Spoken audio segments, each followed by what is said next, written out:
My name is Eric. I'm the lead pastor here. Just want to welcome you. And I just didn't know what to say. Everybody wants a Christmas tie, right? Who believes they're getting a tie for Christmas? Underwear? Socks? Anything? And welcome those that are watching online. Obviously, JH already did that, but just AG, we love you. Miss you guys, and hope you're having a really snowy Christmas up there in Buffalo, New York. I mean, it's 34 degrees here. I imagine what it is up there, right? Anyway, speaking of imagination, here at Shoreline, we do our best to engage the imagination when it comes to the services. Look, the Christmas decorations, our Christmas Eve services, our children's ministry. I mean, we try to do that just like you do as parents and grandparents. You engage the imagination of your kids during this time of year. And we all remember, as kids, right, having our imagination engaged. And what's interesting as adults, and I think it happens in church a lot too, is that we kind of just move away from that, don't we? We kind of just forget about it, and we're quick to leave our imaginations behind and just deal with business. But yet, everything that was surrounding that first Christmas was literally unimaginable, right? Let's just think about that first Christmas.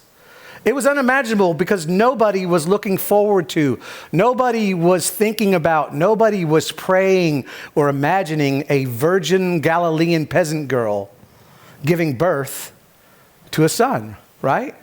It was completely unexpected. It was completely unimaginable. And once it happened, nobody imagined that her baby son would grow up to be the most famous rabbi that ever lived. Not necessarily the most popular, because a lot of people didn't like him, but definitely the most famous rabbi that ever lived.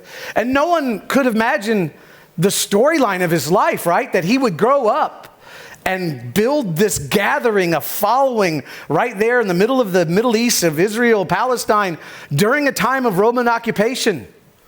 No one imagined that he would start a new movement, a new gathering.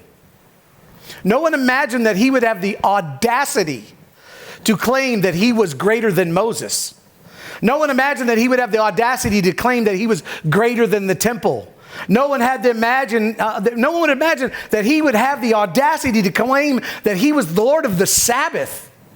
I mean, those things were so offensive to the Jewish people.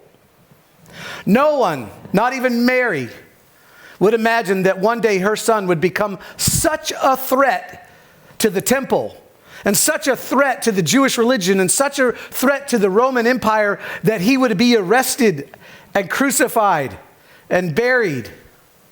And seriously, no one imagined, not even Mary, not even his mother, not even his closest followers, that he would be raised from the dead. Yeah.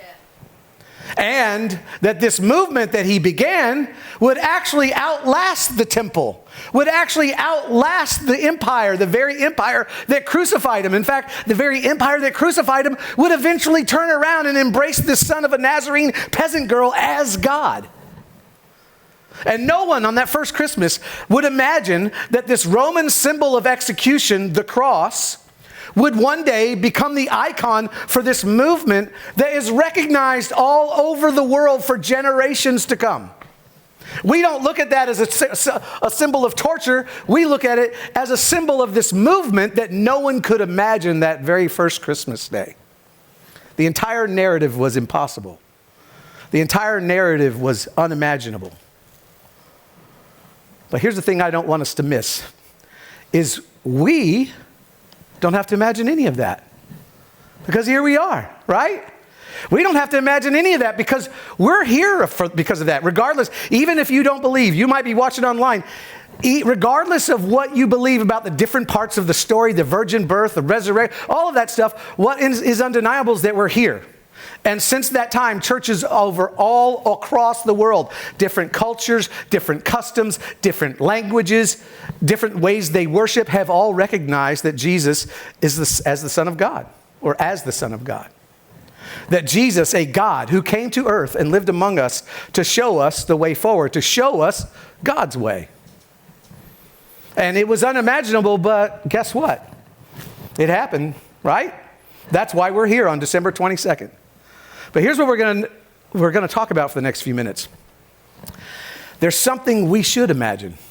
We don't have to imagine all that because we read about it. We watch the movies. We see the little drummer boy. I was going to, no. I just think, after you gave birth to a son, you haven't had sleep, postpartum depression, baby weight, and this kid shows up to do a drum solo. I just don't know how that would go. But if the story of Christmas is unimaginable, that sometimes we have to remember that the unimaginable is possible. And if you're a Christian, here's what I want to do with the next few moments. What I want you to do is loan me your imagination as we imagine something together. Now, I don't know about you, but when I sit at my desk to write a message and I'm imagining, I do this. So everybody, let's just imagine. Go ahead. Yes, thank you on the front row. Thank you very much. You guys get a free Christmas crown. All right. So listen, let's just imagine. Here's what I want you to do is I want you to imagine now, if you're not a Christian, or maybe you used to be and, whatever, you went to college and the world just whatever, and now you're back, or your parents, because you're here for Christmas. If what we are about to imagine together actually happened, because what I want to do is just imagine what's possible. If what we can imagine actually could happen, that if you're not a Christ follower, or maybe you walked away, you used to be a Christ follower, maybe you might actually consider joining us, or actually consider rejoining us.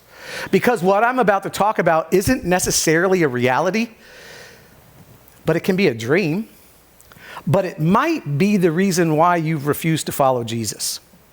So today, as John Henry said, we're wrapping up Christmas Unwrapped. And as we said last week, one of Jesus' most controversial statements that he ever, and it was offensive, is also one of his most quoted statements. And if you're not a church person, again, you might have heard this before, and it might be exactly the reason why you chose not to follow Christ, because you thought it was offensive. And that's very understandable.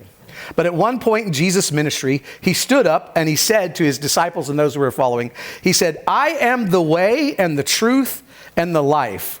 No one comes to the Father except through me." And when you read that last statement, no one comes to the Father except through me. There's only one way to heaven, it's through me. And it's sayings like that I think, who would say such a thing?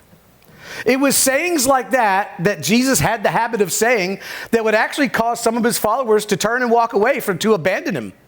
It was just too much sometimes. And it necessarily wasn't what Jesus taught that was offensive, because he had some great things to teach. In fact, a lot of people follow him because he was a good teacher. But it was the things that he would say about himself that they found offensive. And consequently, those very things that he would say about himself are the things that got him crucified. And this was one of those statements. No one comes to the Father except through me. And unfortunately, this statement has been interpreted as a way to exclude people. But I said this last week, when you follow Jesus through the Gospels, which is, if you're not familiar with that term, it's really the books of Matthew, Mark, Luke, and John, the first 4 books of the New Testament, and they're all accounts of Jesus' life written by different people. And when you follow the storyline, the narrative through all 4 of those books, you cannot come away with this idea that Jesus was trying to be exclusive. In fact, it's the opposite. He wasn't trying to draw a smaller circle. He was actually trying to be inclusive by saying, listen, everybody has access to God through me. In fact, the most famous verse in the whole Bible that everybody quotes, that you see on the football games, John 3:16, for God so loved who? The entire world. So Jesus' point was that God has always loved the entire world, not just the sons and daughters of Abraham. Not just the Jewish people, but he chose the family of Abraham. He chose the Jewish people to bring Jesus into the world so that the entire world would know that he loved them. And then Jesus claimed to be the way to God by first explaining God. And if you read a lot of the New Testament, read a lot of the Gospels, God was a mystery to a lot of them. One time Jesus was walking with his disciples and they said, hey, there's a blind man. Who sinned? Was it him or his parents? And Jesus said, neither. That's not why he's blind. So he came, because God was a mystery, so he came to explain God by demonstrating what God was like, and who God liked, and how God acted, and how God responded, and how God responded. And did I say that twice? Yeah, whatever. The pressure I get from standing up here speaking in front of people. Anyway, and then ultimately, he claimed and became literally the way to God. And we said this last week, by removing the primary obstacles between us and God, which was what? Sin. Your sin. My sin. And as we discovered last week, there's something embedded in this scripture, this idea of him being the way. That it wasn't just a belief. Jesus came to model for us, not just believe, but came to model for us a way of life, a way to live, or the way of Jesus. And if you are a Christian, it is into this way of life that I want to try to wrap our imaginations for a moment. I want to wrap our imaginations around what is possible. Okay, but first, we need to go back. Once upon a time, now this is in the beginning of a fairy tale. This is actually once upon a time. No, before I get there, I messed up. Again, the pressure. Here's the imagination. Let's wrap this. Imagine a world where people, our world, your world, maybe your world online. Imagine a world where people are skeptical of what we believe. Skeptical of the fact that God sent a man. He was born of a virgin. He was the Son of God, was raised from the dead, and now we're to worship him as God. So imagine a world where people are skeptical of what we believe, but they're so amazed at how well we treat one another. They're skeptical of what we believe, but they're so amazed at how we treat one another, how we talk about, how we care about, how we support, how we show up for one another. A world where maybe Christians don't worship the same way, they don't interpret the Bible the same way, they don't approach communion the same way, they don't approach baptisms the same way, they don't worship the same way, but it's a world where, and maybe they don't even vote the same way. But it's a world where even though we're different, we never let those differences divide us. Imagine a world where outside of our faith tradition, outside of your faith traditions, people are moved, they are astounded by our no strings attached concern and care and love for people who are nothing like us and may not even like us. We talk about this all the time, serving our community with no strings attached. I believe John Henry mentioned it. Imagine a world where they don't believe what we believe, but they are astounded by how we care for people, not just in the church, but people outside the church, and maybe even people who don't even like us. Imagine a world where they're skeptical of what we believe, but they want to hire us. They want to work for us. They want to live next door to us. They want to have their sons and daughters married to our kids because we're Christians, because of our extraordinary character. Imagine a world where they don't believe what we believe, but they want us to be around because of our work ethic, because of our self-control, because of our reliability, because of our honesty. Imagine a world where those traits define Christians both individually and corporately. Imagine a world where people drive by churches and go, I am so glad that church is in our community. I am so glad they bought that nightclub and turned it into a church. Our community is better off because they're here. Our community is safer because they're here. Our kids are safer. Our kids are better off because they're here. Imagine a world where people are excited when they hear, oh, there's a new church coming to town. And people outside the church are excited because they know that there's going to be more Christians in the community. They may not understand what we believe. They may not even believe what we believe, but they're glad we're here. Imagine a world where the church is known for protecting the rights of others who can't protect themselves, the marginalized, the disenfranchised, versus always screaming for their own rights. Imagine a world where Christians embrace the way of Christ, the way of Jesus. I am the way, the posture of Jesus, the character of Jesus. Imagine a world where we are committed to behaving correctly as we are to believing correctly, where we are as committed to behaving and walking in the way of love as we are to saying that we believe it. Is that too much to imagine? Especially at Christmas time, right? Is that too much to imagine? Especially at Christmas time when we celebrate the very one of us who came to be among us, who came to live among us, to show us the way to live, to show us how to be better people, to show us how to have a better culture, to show us how to have a better life. Should that be hard for us to imagine? In fact, if you're not a Christian, you might have a little pushback because this might be, you might not believe what we believe. And there's a lot of people that, that's why our mission is to change people's perception of God. But first we have to change their perception of church. Because there's a lot of people that maybe you don't believe what we believe, but it's worse than that. You're not even sure that we believe it. You're not even sure that we believe what we say we believe. And if you think that way, you have every right to, because we're so divided and we can't get along with ourselves. So why would you want to join something like this? And it might be worse than that, because you might be convinced, not only do you not believe that we believe it, you might convince that we don't even believe what we say we believe. And at times, I'm not sure we do. But what if we really did? What if we really believed what we say we believe?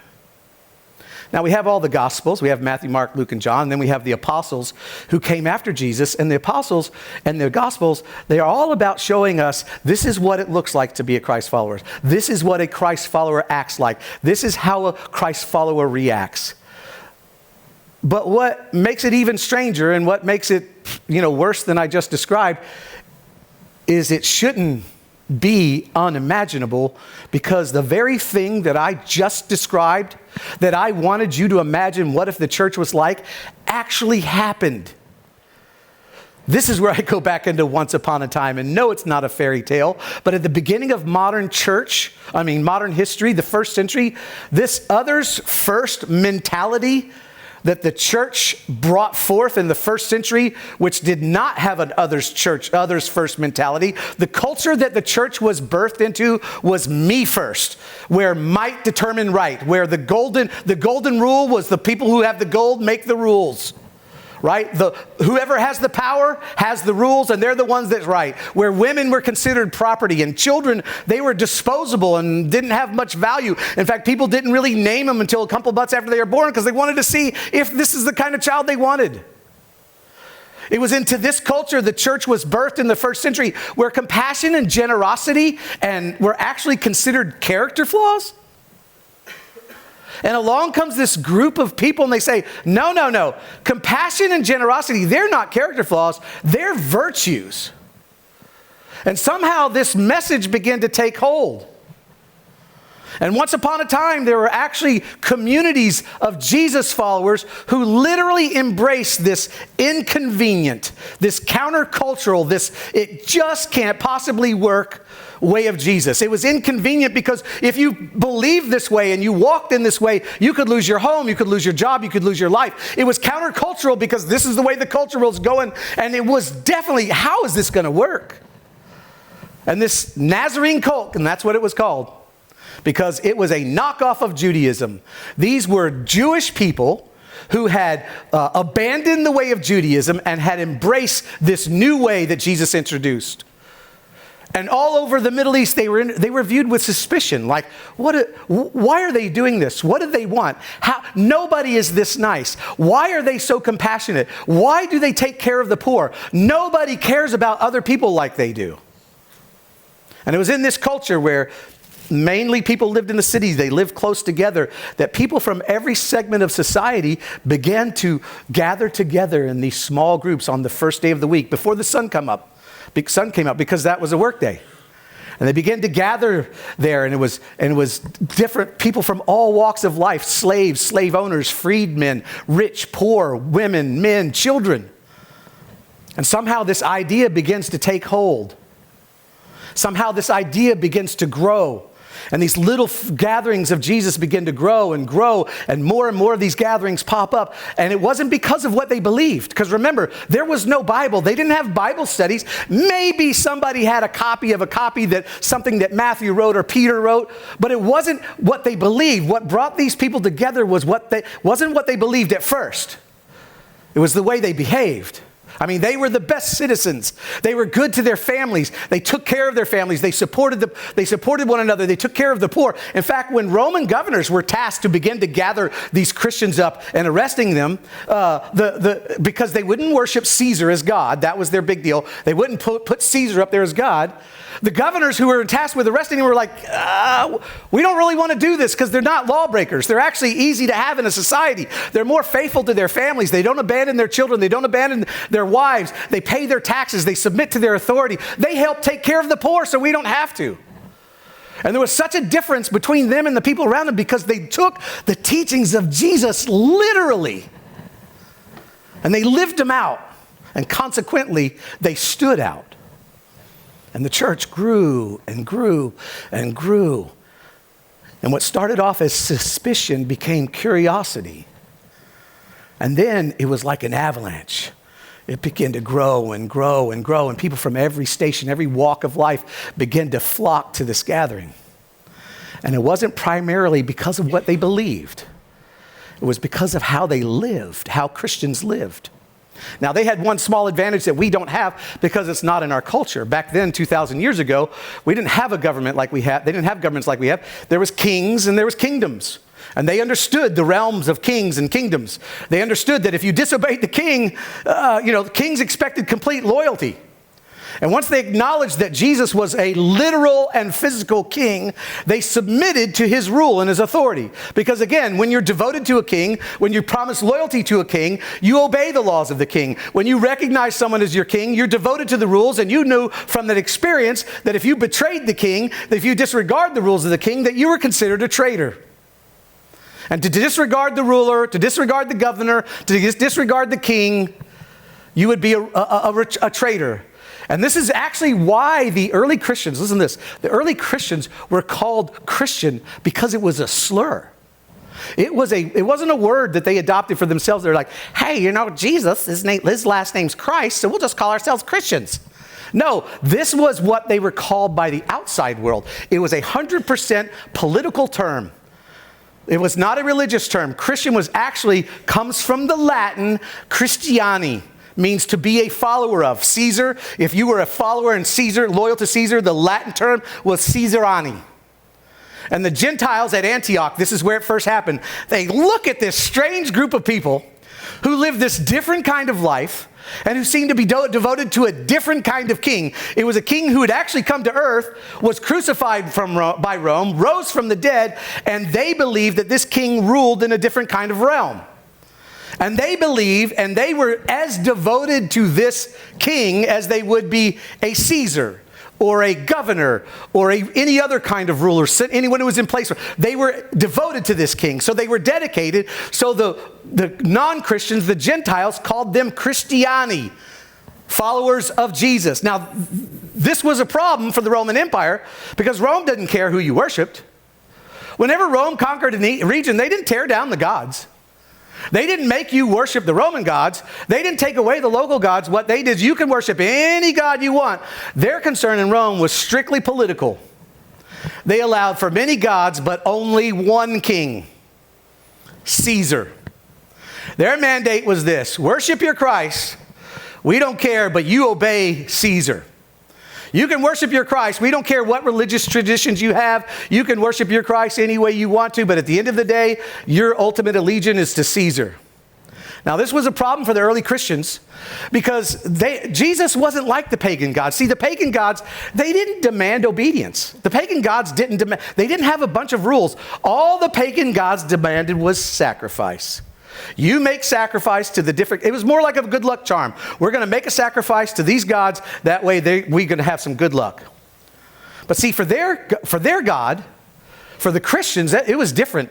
Their king had come to the earth and he was a king. And he ruled the kingdom of heaven, but he had a kingdom on earth. And just like every king, this king required submission. This king required obedience. But it was a really different kind of obedience. It was a really different kind of submission. So in the first century, no one ever asked, "Oh, you were a Christian?" You were accused of it because it was evident by the way you lived. The way they lived their lives was a testimony to who they followed. Because they followed Jesus, we go, I think that they're one of those Christians because of the way they lived their life. Because their king had come and modeled them and showed them the way to live. And in modeling the way, at the very end of his life, he gives this one single overarching command. This was to be their governing ethic. This was to be the one command that would be the standard for all their behavior, through which all of their actions, all of their reactions, everything that they did would be measured and evaluated through this one command. And he gives it. And after Jesus left, the apostles went into the Gentile world, which would be our world, the non-Jewish world, and they taught. This is what this overarching command looks like. This is how it is lived out as husbands. This is how it's lived out as wives, as children, as bosses, as employees, as citizens. This is how you live this overarching command under authorities and rulers. And this is even how you live under this command with your enemies. And this command can be summarized in one word. And as we all know, the way of Jesus was characterized by this one word that in that culture, and maybe even our culture, appeared weak. It appeared passive, maybe even effeminate. And this one command is summarized in the word, a Greek word called agape, love. How naive. How simplistic. Love? That's the overarching command. This is our marching orders. Love? That's not how the game is played. That's not how the game was played then. It's not how the game is played now. That's not how progress is made, right? Love is not a winning strategy. This is your strategy to conquer the earth. Love. If it's a strategy, it's a poor strategy. And if it sounds impractical to us, if it sounds inconsequential to us, imagine you're one of the disciples on the last night that Jesus is alive. This is the end of his earthly ministry. It's their final meal, Passover, the night he's about to be arrested. And he gathers them together and he basically says, listen, this is everything that I've taught you, everything that you've seen, all of my actions, all of the miracles, all the parables I've told, all the messages, all the sermons, they all come down to this one new command I'm giving you, one new rule. I'm not adding a rule. I am replacing all the rules. This is it, the one new rule. So if you don't know what to do, you just come back to this one idea, one simple idea. And here they are on the last night of Jesus' life. I mean, they are in the lion's den. This is Jerusalem. This is Passover. The Romans and the high priest, they hold all the cards. They control the crowd. They are looking for Jesus so that they could assassinate him. So these are Jesus' final marching orders to his followers for this new movement. This is it. This was the only thing he had. He says, as I have loved you, so you must love one another. Seriously, Jesus? That's it? That's all you've got? Wait, this new movement? This, whoa, love? When this subversive idea hits Rome, you can bet Tiberius Caesar won't be sleeping, right?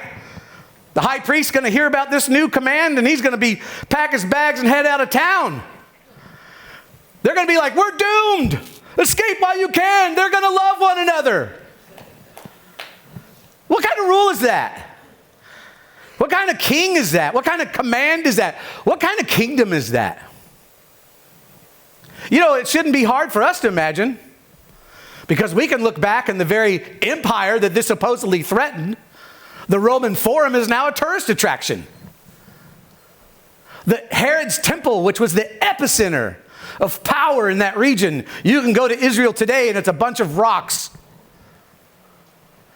And you know Herod and Tiberius Caesar, you know the reason why you know them is because they are just footnotes in the story of the son of a peasant girl who became king. The king, which I might add to which the modern church, I don't think has ever really fully submitted to. And the king perhaps, maybe you have never fully submitted to because you think he wants too much. You think he allows too little. And yet he came to show you and me the way to live. He came to show us God's way, the way to the Father. The way you were created to live. And see, when we live against the grain of the way we were created to live, we pay. When we live against the grain, when we do our marriages against the grain of the way we were created to live, we suffer. When we do life against the grain of the way we were created, we end up creating our own regret. See, that's why he's a king. Yes, he wants submission and obedience, but it's to obedience and submission to this one word, love. He's the king that you might pray to that when your child's sick, right? He's the king that you might pray to when your marriage is in jeopardy. He's the king that you might pray to when your heart's broken. The kingdom that you claim to be a part of when tragedy strikes. And in those moments, he has your undivided attention. He has your unwavering loyalty until it passes. Then I don't need to submit as much. But could you imagine a world where Jesus followers chose to live there as real followers every single day under this overarching command to love others the way God through Christ has loved us? Could you imagine if there was a world where Jesus followers committed to live the way Jesus lived, who came not to be served, but to serve, and gave his life as a ransom for you and me? Now, the Apostle Paul, I think we talked about this last week, he thought this was bunk. I mean, the Apostle Paul sees this way. He says, are you kidding me? This is a cult. It's diluting the ways of Judaism. It has to be stamped out. If you've not read it, it's a fascinating story. Go to the book of Acts. It's incredible, this life change, because he, as a Pharisee, he claimed to be the greatest Pharisee that ever lived. He wrote it in the book of Philippians. He said, this was what I thought. So he single-handedly decides to stomp out this way because it's in the way. And meanwhile, you got Rome breathing down the Jewish neck because, if you don't get this under control, we'll come in and we'll take control of it. And you don't want that. So the Apostle Paul deputizes himself to take the way out of the way. So he heads to Damascus to arrest members of the way. And along the way, he runs into the one who claims to be the way, Jesus. And it doesn't just change what he believes, it changes his entire way of living. In fact, he begins to travel around the Mediterranean trying to accomplish an unimaginable job. He goes into pagan cultures and he doesn't just go, hey, I've got a new way to believe. If he did that, if he says, hey, I've got a God, they would have just added him to their gods. But he comes in and says, no, you need to jettison your entire worldview. There are all those gods, they're not gods. Your parents were wrong, your grandparents were wrong. And up until this time, God has been patient. But now he's been waiting for this day to reveal himself to you. And this message that we're talking about begins to take root all over the Mediterranean, places like Ephesus and Corinth and Thessalonica and Colossus.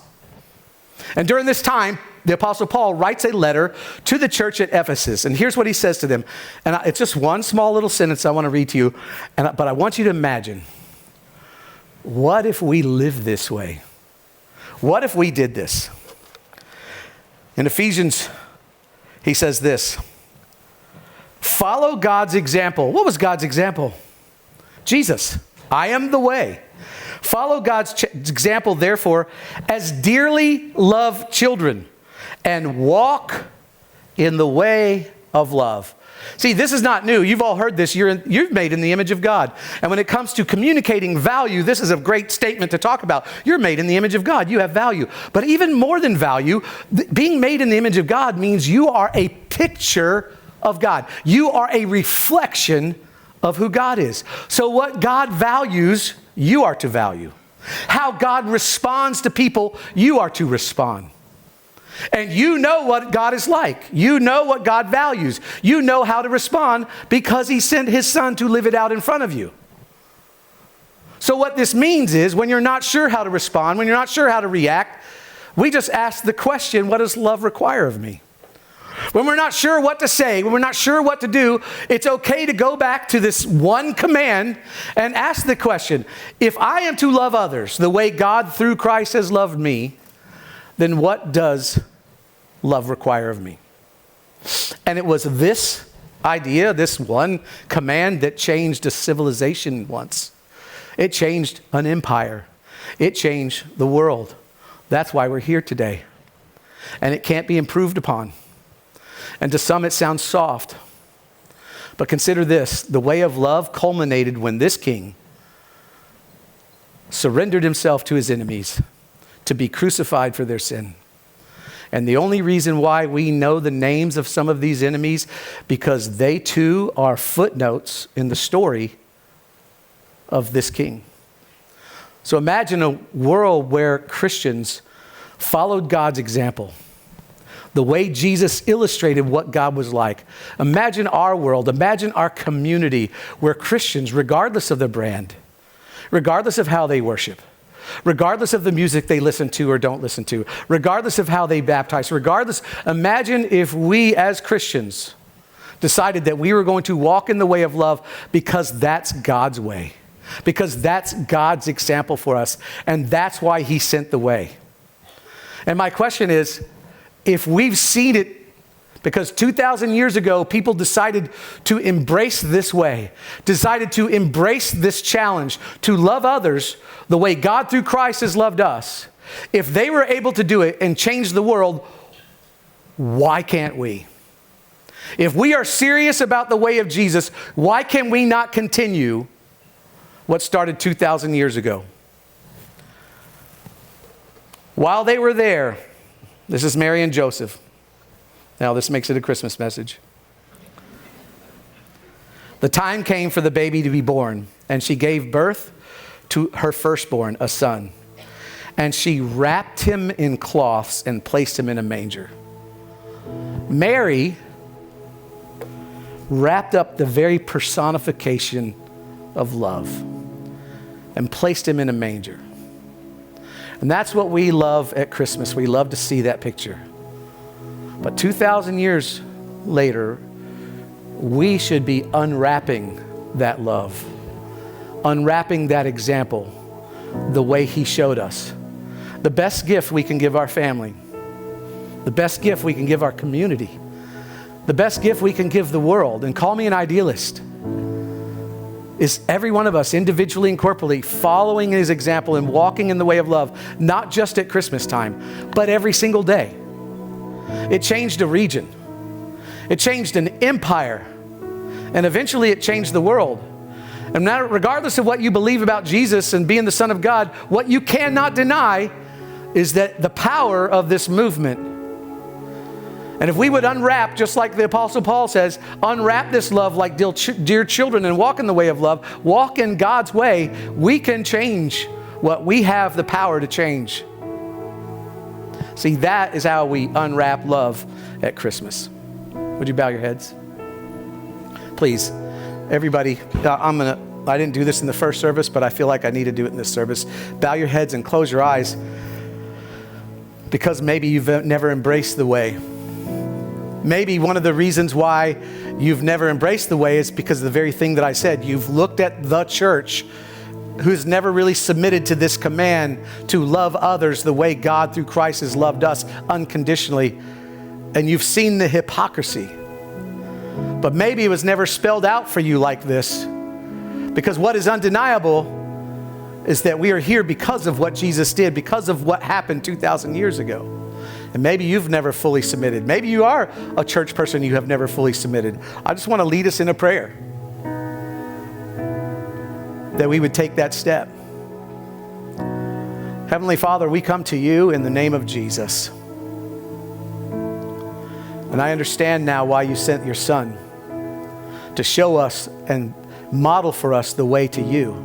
That not only did he take every obstacle that kept us from being reconciled with you out of the way, specifically my sin, but he also modeled for us a way to live the way he lived, the way you loved us, we are to love others. So this morning, I receive you. I receive that love that was paid on the cross for me. I receive the forgiveness of my sin that was taken out of the way so I could have a relationship with you, that I could be reconciled with you. And I choose to accept this mandate, to walk in love, to love others the way you've loved me. And God, I submit my life, and my weakness is my strength, and I just ask that you would be a part of it. And where I am weak, you are strong, so that I can love others the way you love me. Lord, we thank you for this opportunity, this Christmas season, as people leave town, people come into town, and they're in our homes, that we could be able to articulate this love through our actions.